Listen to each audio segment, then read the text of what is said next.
بسم الله الرحمن الرحيم. نكمل محاضراتنا في موضوع النيك. The second of the neck anatomy. We have posterior triangle. After finishing the anterior triangle and its subdivision, we go to posterior triangle.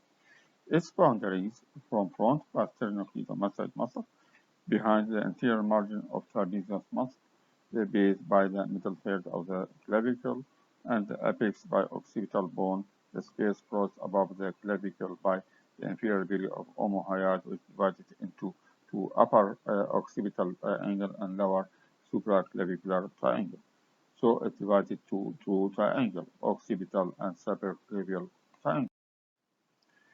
The posterior triangle of the neck is crossed by 2.5 centimeters above the clavicle by the inferior belly of omohyoid muscle, which divided into two triangles, the occipital and supraclavicular triangle. Collectively, this contains the cervical and brachial plexus, the subclavian artery, and the spinal accessory nerve. The muscle forming the floor of the posterior triangle consists of the anterior and lateral group of the prevertebral musculature. We start from the occipital triangle. It is the superior triangle.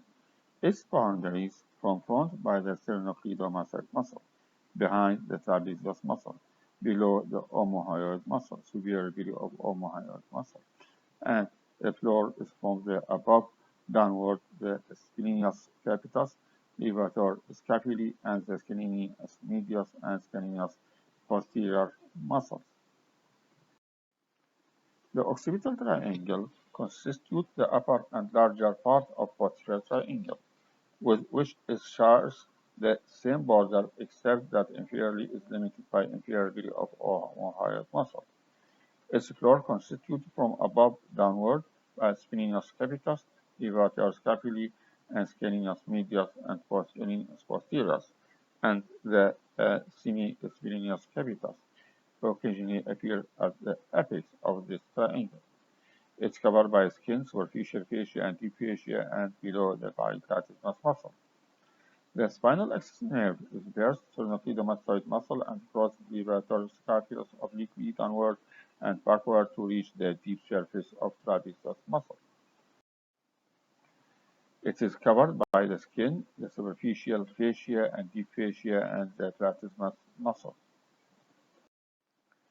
Its content, the accessory nerve, supraclavicular nerve, and the transverse cervical vessels as artery and vein, and lymph node and brachial plexus.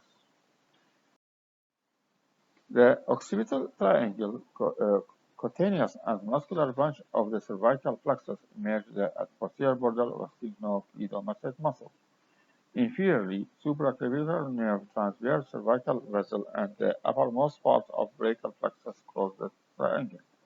We have lymph node lying along the posterior border of sternocleidomastoid, form the mastoid process to the root of the neck. The second and smallest triangle, supraclavicular triangle. Its boundaries above the inferior belly of omohyoid muscle, below the clavicle, the base formed by the posterior border of sternocleidomastoid muscle. The floor is formed by first rib with the first digestion of the serratus anterior muscle.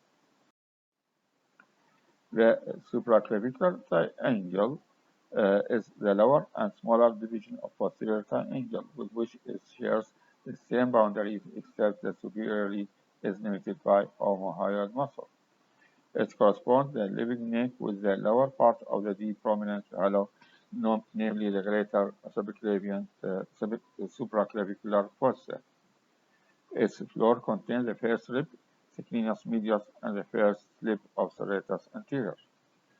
Its size varies with the extent of the clavicular attachment of the sternocleidomastoid muscle and trapezius muscle, and also the level of the inferior belly of omohyoid muscle. The triangle is covered by the skin, superficial fascia, and deep fascia, and platysmus muscle, and crossed by the supraclavicular nerve. Its content, the third portion of the subclavian artery, subclavian vein, cervical artery, external jugular vein, and lymph nodes within this triangle. This triangle is supraclavicular triangle just above the clavicle. The third part of the subclavian artery curves inferior laterally from the lateral margin of scalenus anterior across the first rib to the axilla. The subclavian vein is behind the clavicle and not usually in the triangle, but it may rise as high as the artery and even occupying it behind the scalenus anterior. The brachial plexus is partly superior and partly posterior to the artery and always closely related to it.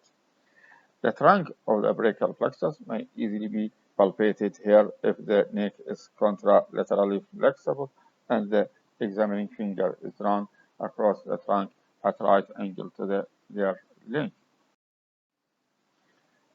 This supraclavicular triangle within the musculature relaxed pulsation of the subclavian artery may be felt, and the arterial flow can be controlled by retroclavicular compression against the first rib. The suprascapular vessel passes through transversely behind the clavicle below the transverse cervical artery and vein. The external jugular vein descends behind the posterior border of sternocleidomastoid to end within the subclavian vein. It receives the transverse cervical and supraclavicular vein which form plexus in front of third part of the subclavian artery. Occasionally, it is joined by a small vein crossing the clavicle anteriorly from the cephalic vein. The nerve to the subclavian crosses the triangle. The triangle contains some lymph nodes. The structure found within the root of the neck. After the sternoclavicular joint is disarticulated, the structure located at the root of the neck can be identified. The root of the neck is bounded by the membranum of the sternum anteriorly, the first rib laterally, and the first thoracic vertebrae posteriorly. All structure passing from the head and through the neck to lower region pass through this area, as well as structure arising in the thoracic cavity and pass out through this region. This figure shows the most anterior structure of this root of the neck. From anteriorly, the brachiocephalic vein, and then vertebral vein, and internal jugular vein, subclavian vein, thoracic duct, and thymosis gland, that within the superficial structure of the root of the neck. The next layer can be considered the arterial and nerve layer. The deeper layer to the vein is the artery and the other vessels of the root of the neck, like the lung, the dome of the lung, vagus nerve, carotid artery, subclavian artery, and the subclavian and thoracic thyrocervical trunk, vertebral artery, internal thoracic artery, trachea, and esophagus within the root of the neck. The upper lobe of the lung is extended into the neck region. This is clinically important for anyone entering this region surgically, since it can be punctured if the surgeon is not carefully related to this structure. The posterior part of the root of the neck is made up of the anterior surface of the body of the first thoracic vertebrae, with its anterior longitudinal ligament in gray. When observing this area, you can see the nerve. This nerve, ventral ramus of the cervical vertebrae, ventral ramus of first thoracic vertebrae, lower trunk of brachial plexus, stellate ganglion, inferior cervical vertebrae, and inferior cervical ganglion, and first thoracic ganglion within the posterior part of the neck. Now, the muscle of the neck. Muscles, we have many muscles within. The muscle of the neck is defined according to its location with the hyoid bone. This table shows the muscle of the neck. We start sternohyoid muscle, omohyoid muscle, sternothyroid muscle, thyroid muscle, anterior biliodigastric muscle, posterior biliodigastric muscle, mylohyoid muscle, hyoglosal muscle, and stylohyoid muscle. Its origin, insertion, and its nerve supply. We start From the superficial part of the neck, beneath the skin, we have a sheet of muscle called platysmus muscle. Platysma is a broad sheet of muscle of very prominence, arise from fascia covering the upper part of pectoralis major and deltoid muscles. Its fibers cross the clavicle and ascend medially into the side of the neck. The anterior fiber interlaces across the midline within the fiber of the contralateral muscle below the beyond and symphysis mentae. Other fibers attach to the lower border of the mandible or to the lower lip or cross the mandible to attach the skin and subcutaneous tissue of lower face. This figure shows the growth of the platysma from the upper part of the thorax to the lower part of the mandible. The platysmus muscle is a vascular supply. Platysma receives its blood supply from the submental branch of facial artery and the suprascapular artery from thyrocervical trunk of the sacroiliac artery. Its innervation by platysma is innervated by the cervical branch of the facial nerve, which is centered on the deep surface of muscle close to the angle of the mandible. Its action, the platysmus muscle action, contraction diminishes the concavity between the jaw and the side of neck and produce tense oblique ridge in the skin of the neck.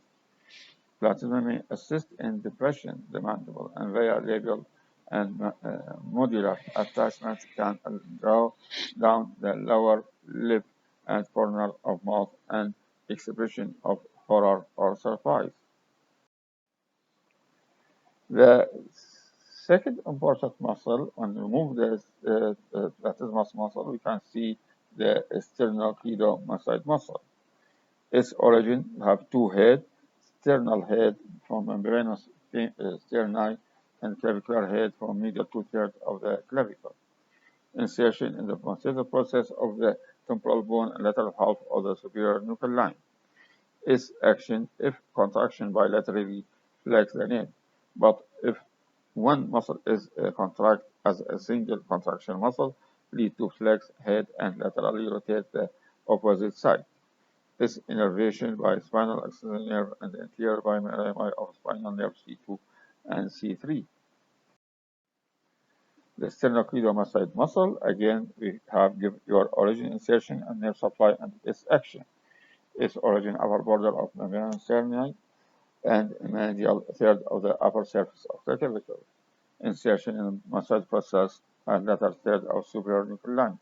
Its nerve supply by spinal axis nerve as a motor and C2, C3 proprioceptive nerve. Its action, if both muscles extend the occipital joint and flex other cervical intervertebral joints. One muscle turns the head to make the face look upward and to opposite side. On fixation of the insertion muscle, act as axillary muscle of inspiration. The other muscle, the scaneus muscles, is a group of muscle as a scaneus group. The scaneus, or called scanus, are sometimes classified into lateral vertebral region. It's a group of three muscles made up of the anterior, medius, and posterior scaneus muscle. This facet scaneus comes from Latin word scaneus meaning uneven or unequal muscle. The scaneus anterior muscle is originated from transverse process of typical cervical vertebrae from 3 to 6 cervical vertebrae, and its insertion in scalene tubercle of the first rib. Its nerve supply segmental from the ventral rami of 4th, 5th, and 6th cervical nerve. The action elevation of first rib and lateral abduction of the neck. The scaneus medius muscle. Its origin from transverse process of lower 6 cervical vertebrae from vertebrae 2 to the 7 cervical vertebrae. Insertion upper surface of the first rib. Innervation segmental from the ventral rami of cervical nerves. Its action elevation of first rib and lateral abduction of the neck. The scaneus are innervated by anterior division of lower cervical nerve from C3 to C8. The scalenus and sternocleidomastoid act together in several muscle actions such as lateral neck flexion. The sternocleidomastoid muscle and the anterior scalenus act together in leg flexion. Both scalenus and sternocleidomastoid act in contralateral head rotation. The trapezius muscle, the third muscle within the neck, is trapezius muscle. Its origin from external occipital protuberance, the mid-half of the superior nuchal line, the ligamentum nuchae, and the lower cervical and all thoracic spine.